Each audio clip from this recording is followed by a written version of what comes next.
Hello to all the viewers, I'm back for another movie review, this time in the form of Midnight in Paris. This film was a review request from this person. Midnight in Paris is a Woody Allen film that stars Owen Wilson and Rachel McAdams as a couple who travel with said female's parents to Paris. Owen Wilson plays, if you can call it that, a screenwriter. And the whole film basically revolves around the fantasy time travel element of him going back in time and meeting a very famous author, that being Hemingway. So the film basically deals with fantasy and time travel. The plot I found was interesting and weird enough, like the concept behind the idea of it. It's interesting enough, so it actually kept me fairly interested for the entire film. Woody Allen, as usual, has brought out quite a fantastic film. I've always liked the way that he puts together a film, and he did quite a good job with this movie.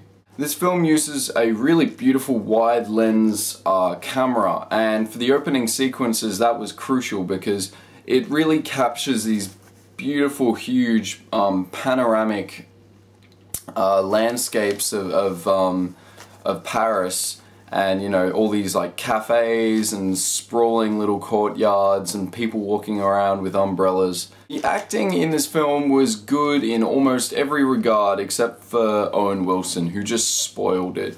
I don't know what it is precisely about that actor, but I just can't watch him and take him seriously. He's just a terrible actor. Music and the sound in this film really sets the scene, and it can occasionally move the audience. But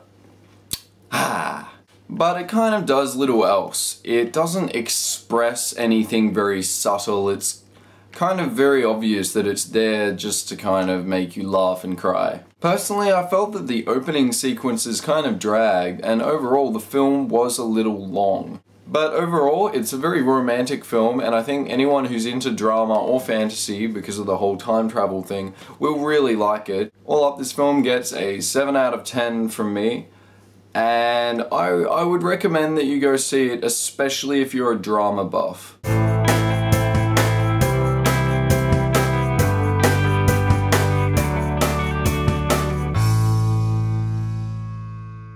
The next film I will review is a 2004 animated film by Studio Ghibli, and it is called Howl's Moving Castle, or Castle if you will. This film was a review request from this person. The film is an animated version of a English author's fantasy novel of the same name. It follows an epic adventure around the land that it's set in, and there's no way to accurately describe the entire plot and, you know, kind of summarize it. But one thing I found with this animated film, seeing as it's basically the first animated film I've reviewed, is it's very hard to talk about the visual aspect of it, because after all, it is a Japanese animation and it doesn't really follow the same conventions as an American Hollywood blockbuster.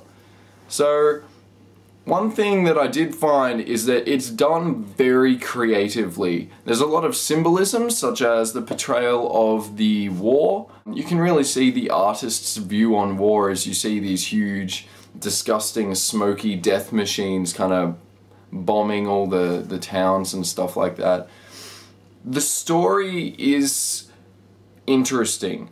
While some people might say, oh, I don't like the story of this film because it's an animated, you know, because it's anime, it is based on English literature, and it's not hard to follow. It's just not quite an American film. Christian Bale plays the wizard Howl in the English version. The story is a little confusing, so you may have to watch it once or twice, and usually the only kinds of people who like to do that are anime fans, but as a person who can appreciate that kind of stuff, I actually really enjoyed the story of this film.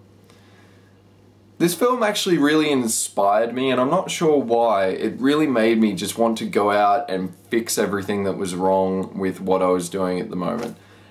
I think it's just the really beautiful landscapes and the way that the characters interact. It has just a very strange effect on the mind. There's not much to comment on visually, because after all, it's an animated piece. But as far as the drawings go, it's very well done. I guess it looks good. There's no real way to comment on the realism of anime because it's not.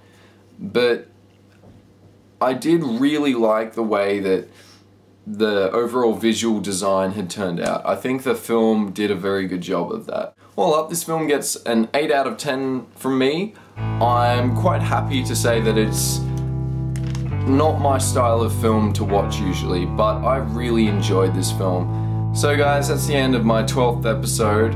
I hope you've enjoyed it so far. I'm really thankful to all the viewers who have really stuck with it and helped me get that regular number of views. And when there's nothing else left to say, I guess I just gotta hit the record button again and say goodnight and thank you for watching. I'll see you next week.